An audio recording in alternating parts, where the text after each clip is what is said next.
श्री लक्ष्मी जी कहानी। एक साहूकार के बेटी थी। वह हर रोज पीपल सींचने जाती थी। पीपल में से लक्ष्मी जी निकलती और चली जाती। एक दिन लक्ष्मी जी ने साहूकार की बेटी से कहा कि तू मेरी सहेली बन जा। तब लड़की ने कहा मैं अपने पिताजी से पूछकर कल आऊंगी।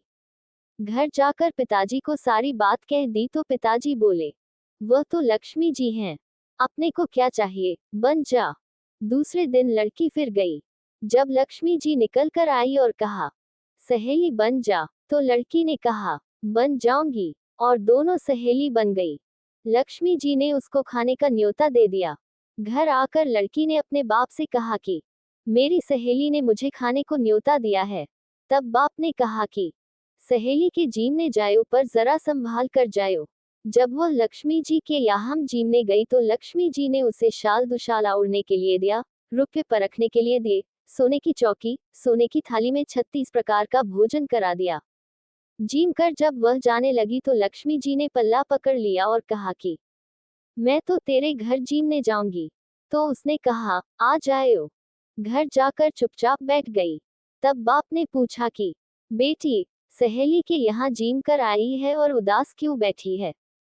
तो उसने कहा पिताजी, मेरे को लक्ष्मी जी ने इतना दिया, अनेक प्रकार के भोजन कराए, परंतु मैं कैसे जमाऊंगी? अपने घर में तो कुछ भी नहीं है।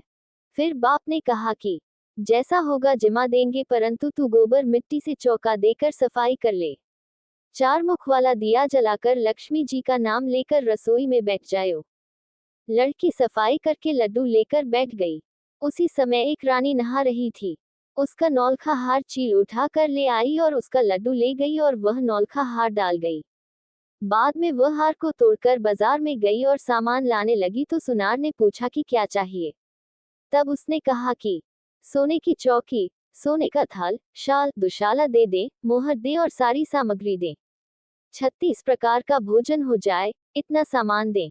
सारी चीजें लाकर बहुत तैयारी करी और रसोई बनाई। तब गणेश जी से कहा कि लक्ष्मी जी को बुलाओ। तो आगे आगे गणेश जी और पीछे लक्ष्मी जी आई। उसने फिर चौकी डाल दी और कहा सहेली, चौकी पर बैठ जा। जब लक्ष्मी जी ने कहा सहेली, चौकी पर तो राजा रानी भी नहीं बैठे, कोई भी नहीं बैठा। तो उसने कहा कि मेरे यहाँ तो बैठना पड़ेगा। मेरे माँ बाप, भाई भतीजे, मेरे पोते बहुएं क्या सोचेंगी, पड़ोसन क्या सोचगी? लक्ष्मी जी की सहेली बपनी थी। 28 पीढ़ियों तक यहीं पर रहना पड़ेगा। फिर लक्ष्मी जी चौकी पर बैठ गई। तब उसने बहुत खातिर की, जैसे लक्ष्मी जी ने की वैसे ही उसने करी। लक्ष्मी जी उस पर खुश हो गईं और घर में खूब धन लक्ष्मी हो गई।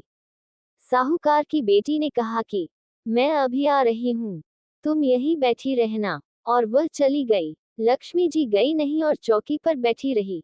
उसको बहुत धन दौलत दिया। हे लक्ष्मी माता, जैसा तुमने साहूकार की बेटी को दिया वैसा सबको देना।